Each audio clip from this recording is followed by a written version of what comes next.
بسم اللہ الرحمن الرحیم۔ السلام علیکم ناظرین کرام، امید ہے آپ بخیریت ہوں گے۔ پہلے یہ ویڈیو کلپ سنتے ہیں اور اس پر پھر مزید بات کرتے ہیں۔ دیکھیں، فوج نے الیکشن بالکل ٹھیک کروائے ہیں۔ جو فارم 45 ہے وہ آج بھی پورا ہے، دوبارہ الیکشن کرانے کی بھی ضرورت نہیں، صرف فارم 45 اکٹھے کر لیں، اس کے اوپر سارے رزلٹ کلیئر ہو جائیں گے۔ آپ کو کیا لگتا ہے کس پارٹی کے لوگوں نے یہ جیتا ہے پھر؟ کمشنر صاحب یہ بتائیے گا جو آر او نے ریزلٹس روکے تھے، کیا اس میں بے ضابطگیاں ہوئی ہے؟ کیا کہیں گے آپ؟ بالکل بے ضابطگیاں تو چھوٹا لفظ ہے۔ جو یہاں پہ ہوا ہے کہ جو لوگ آزاد امیدوار 70-80 ہزار کی لیڈ سے جیت رہے تھے، ہم نے ان کو ہروایا ہے اور ان کے اوپر جعلی مورے لگا کے سب کو ہروایا۔ کمشنر صاحب جب جعلی مورے لگ رہی تھی اس وقت آپ نے کسی سے کہا کہ یہ سب کچھ ہو رہا ہے، غلط ہو رہا ہے، اس کو روکا جائے؟ دیکھیں، میں یہ ساری اس غلط کاری کی ذمہ داری اپنے اوپر لے رہا ہوں، اور ساتھ آپ کو بتا رہا ہوں کہ جو چیف الیکشن کمشنر ہے، جو چیف جسٹس ہے، وہ بھی اس کام میں پورے شریک ہیں۔ کس کے کہنے پہ سب کچھ ہوتا رہا؟ یہ اتنا سب کچھ ہوا آخر کس کے کہنے پہ ہوتا رہا؟ کوئی دباؤ تھا؟ کس نے ایسا کیا؟ میرے اوپر کوئی دباؤ نہیں ہے۔ میرے باپ دادا بھی انگریزوں کے خلاف اور سکھوں کے خلاف جنگیں کرتے رہے ہیں، لڑتے رہے ہیں یہ ملک بنانے کے لیے۔ اب میں اس ملک کو توڑنے کا حصہ نہیں بن سکتا۔ کمشنر صاحب، آپ نے راولپنڈی کی بہت بڑی خدمت کی ہے، آپ نے بڑے بڑے میگا پروجیکٹ میں 24 گھنٹے کام کیا ہے۔ یہ بتائیے گا کہ آپ کو کمشنر چیف الیکشن کمیشن دباؤ میں لا رہا تھا کہ یہ کریں سارے کام، لوگ جیتوں کو آپ نے ہرایا، آپ کو نیند کیسے آتی رہی؟ کس طرح آپ کا ضمیر جاگ گیا؟ دیکھیں، میں نے راولپنڈی کے لیے 16 گھنٹے کام کیا ہے۔ میں نے یہاں رنگ روڈ بنایا ہے، ددوچا ڈیم بنایا ہے، ہولی فیملی ہاسپٹل بنایا ہے، جم خانہ بنایا ہے، میں نے لاری اڈے بنائے ہیں، مزدوروں کے لیے سینٹر بنائے ہیں، منشیات کے اڈے سینٹر بنائے ہیں۔ سب کچھ میں اپنے ملک کی بہتری کے لیے کرتا رہوں، لیکن آخر پہ میں نے جو اس ملک کے پیٹ میں چھرا گھونپا ہے، مجھے وہ سونے نہیں دیتا۔ کمشنر صاحب جو میں نے ظلم کیا ہے، مجھے اس کی سزا ملنی چاہیے، اور باقی بھی اس ظلم میں جو لوگ شامل ہیں۔ نماز کے بعد ایک دفعہ میں نے خودکشی کرنے کی کوشش کی ہے، لیکن پھر میں نے سوچا کہ میں نے کیوں نہ یہ ساری چیزیں عوام کے پاس رکھوں، میں خود کیوں حرام کی موت مروں، اور میں یہ ساری چیزیں عوام کے سامنے کیوں نہ رکھوں۔ میں اس کرم میں سے گزر رہا ہوں۔ میری تمام بیوروکریسی سے گزارش ہے کہ اپنے ان سیاسی لوگوں کے لیے جو مختلف شیروانیاں سوا کے منسٹر بننے کو پھر رہے ہیں، ان کے لیے کوئی غلط کام نہ کریں۔ ہم لوگ یہ کام برداشت۔ ناظرین کرام، اس پر تفصیلی گفتگو ہم انشاءاللہ ویڈیو کے آخر میں کریں گے۔ اب آئیے آپ کو ایک دوسرا کلپ سنواتے ہیں۔ بسم اللہ الرحمن الرحیم۔ میرا نام محمد سیف انور جپا ہے۔ میں نے آج کمشنر پنڈی ڈویژن کا چارج لیا ہے۔ سب سے پہلے تو میں آپ سب دوستوں کا شکریہ ادا کرتا ہوں کہ آپ یہاں تشریف لے آئے۔ دوسرا، میں اس چیز کی وضاحت کرنا چاہتا ہوں کہ جو ابھی الیکشن منعقد ہوئے ہیں اس میں کسی بھی کمشنر جو ڈویژن کا ہے اس کا کوآرڈینیشن کے علاوہ کوئی کردار نہیں ہے۔ دوسرا، آج جو ہمارے سابقہ کمشنر صاحب نے پریس کانفرنس کی ہے اس میں مختلف الزامات لگائے ہیں، میں ان کا سختی سے ان کی تردید کرتا ہوں، ان کو بالکل ریجیکٹ کرتے ہیں۔ الیکشن 2024 نہایت شفاف طریقے سے کروائے گئے ہیں۔ بہت شکریہ۔ مزید ہم اس حوالے سے یہ کہنا چاہیں گے کہ جو سابق کمشنر صاحب نے الزامات لگائے ہیں ان کی ایک تو ہم سختی سے تردید بھی کرتے ہیں اور مطالبہ کرتے ہیں کہ ان الزامات پر انڈیپینڈنٹ انکوائری کروائی جائے۔ دوسرا، ہم نے الیکشن 2024 کے تمام مراحل الیکشن ایکٹ اور الیکشن کمیشن کی ہدایات کے مطابق نہایت احسن طریقے کے ساتھ سر انجام دیے ہیں ضلع اٹک میں، اور ہم اس چیز کی مکمل تردید کرتے ہیں جو ہمارے سابقہ کمشنر صاحب نے بیان دیا ہے کہ اس میں کوئی انفیئر مینز یوز کیے گئے ہیں، وہ ایسا قطعاً کوئی چیز نہیں ہے۔ اور الحمدللہ ہم نے اس قومی فریضے کی جو ادائیگی ہے اس پہ ہمیں کسی قسم کا کمشنر آفس سے یا کہیں اور سے کوئی کسی قسم کا کوئی اثر و رسوخ نہ تھا اور نہ ہی کوئی ایسا دباؤ تھا ہم پہ۔ Thank you. جی، میرا نام کیپٹن ریٹائرڈ سمیع اللہ فاروق ہے۔ میں اس الیکشن میں ڈی آر او جہلم کی ڈیوٹی سر انجام دے رہا تھا۔ میں یہ بات بڑی ذمہ داری سے کہتا ہوں کہ جہلم میں جتنی بھی ہماری این اے اور پی پی کی سیٹس ہیں اس کے اوپر تمام تر انتخابات نہایت صاف اور شفاف طریقے سے بغیر کسی اثر رسوخ کے کروائے گئے ہیں، اور جو سابقہ کمشنر صاحب کا بیان ہے اس کی میں مکمل تردید کرتا ہوں۔ جی، میرا نام قرۃ العین ہے اور میں ڈی آر او چکوال اپنے فرائض انجام دے رہی تھی۔ سابقہ کمشنر صاحب کی طرف سے جو ایلیگیشنز لگائے گئے ہیں میں ان کو بالکل ریجیکٹ کرتی ہوں۔ ہم نے الیکشن 2024 الیکشن کمیشن کی ہدایات کے مطابق، الیکشن ایکٹ کے مطابق اور election rules, conduct of election rules کے مطابق فری اور فیئر اور ٹرانسپیرنٹ کروائے ہیں۔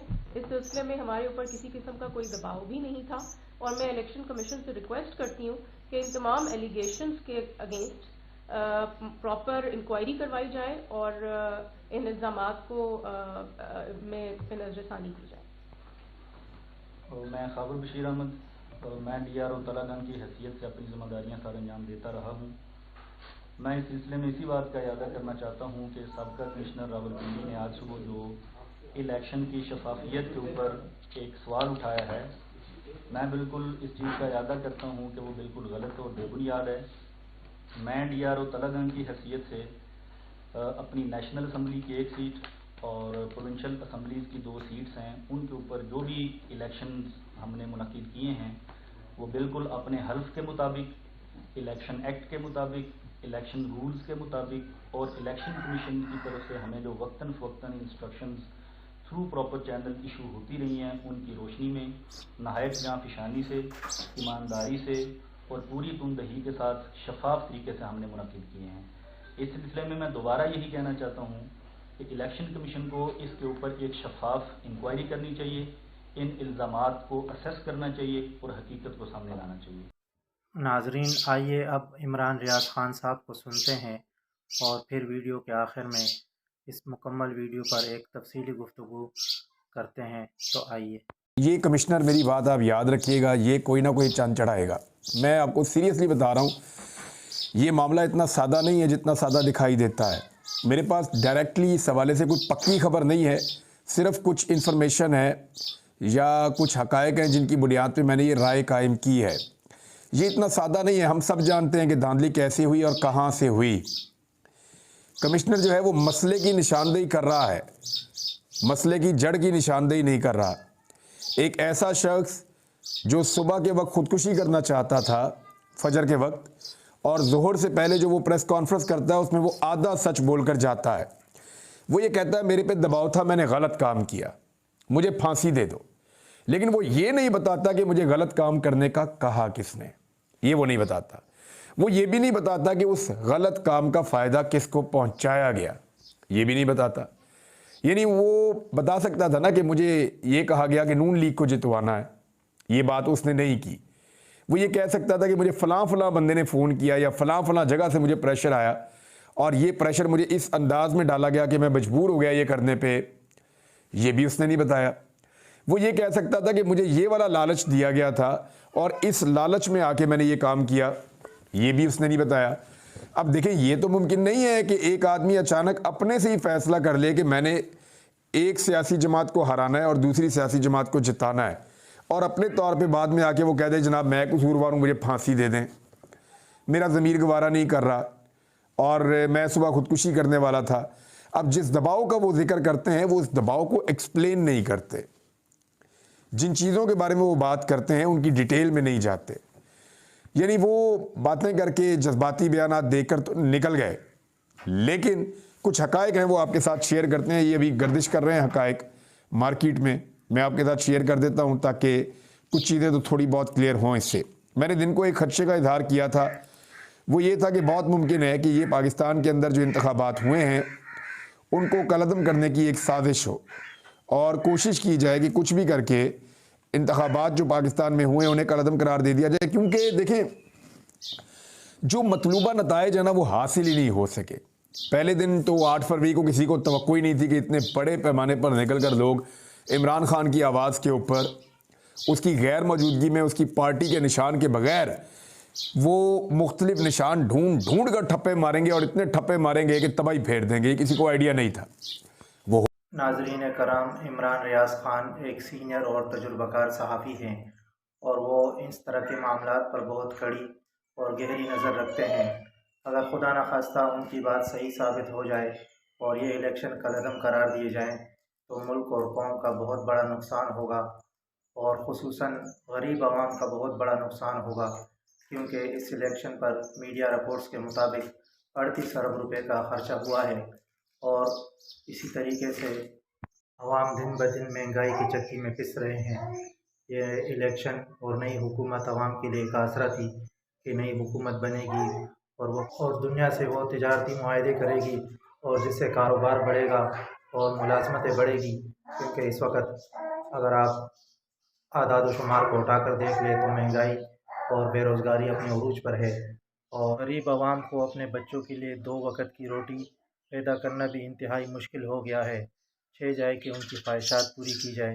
خواہشات تو بہت دور رہ گئی ہیں، تو لہٰذا میری ارباب اقتدار سے یہ درخواست ہے کہ خدا را اس الیکشن کو کالعدم قرار نہ دیں اور جیسے بھی ہو حکومت کو بٹائیں، اور اگر اس حکومت کی کارکردگی اچھی نہ ہو تو پھر اس کے لیے کوئی راستہ اختیار کرے اور اس کو تاکید کی جائے اور اس کو سیدھے راستے پر ڈالا جائے، مگر عوام کا پیسہ ضائع نہ کریں اور یہ تجربے اور یہ اس طریقے کی جو ہے نا چیزیں نہ کریں، تاکہ عوام سکون سے رہے اور حکومت بھی جو آئے تو وہ عوام کا سوچے، عوام کی بھلائی کا سوچے، نہ کہ آپس میں لڑائی جھگڑے اور فساد یہ چیزیں کریں۔ خدا را عوام کا بھی کوئی سوچے، عوام کا بھی کوئی سوچے۔ یا اللہ اپنے پاک محبوب کے صدقے، یا اللہ اپنے پاک محبوب کے صدقے ہمارے گناہوں کو معاف فرما اور ہمیں نیک اور صالح حکمران عطا فرما جو ہم پر رحم کرے اور ہمارے متعلق اچھے فیصلے کرے۔ آمین یا رب العالمین۔